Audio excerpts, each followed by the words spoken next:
What would you do if you were drafted for war?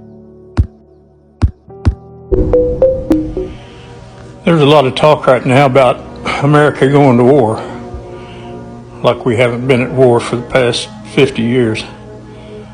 I was born in 1946. It makes me a boomer. And I was draft eligible for the Vietnam War. Fortunately, I didn't get drafted, didn't have to go. But I had a brother 2 years younger than me. He was 19 when he went to Vietnam. Like 58,000 others, he didn't come home. I've lost another best friend, more like a brother than a friend. He died 4 months later in Vietnam. I lost two. I would like for somebody to tell me what that was about. They told us we were fighting communism. We were fighting it there so we wouldn't have to fight it here. I suppose the Vietnamese are going to get in their dugout canoes and paddle across the Pacific and turn us into communists. I don't know. I've had a lot of years to reflect on that war and the other wars that we've had, and it seems to me that they're not about what we're told they're about. They're more about making rich men richer. They're more about supporting the military-industrial complex. And more of the folks in America are waking up to that fact.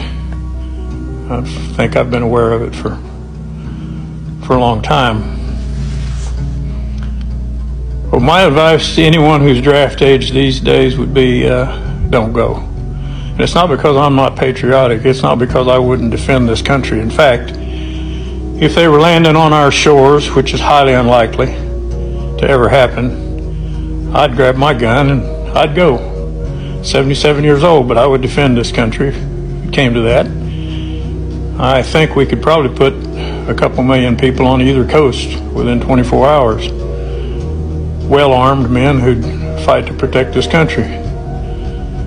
But it's not about defense. It hasn't been about defense for a long time. In fact, I'd like for somebody to tell me the last time that we actually defended America. So my advice to young men of draft age would be boycott. Don't do it. Don't go. Now, we'll all go if we ever need to.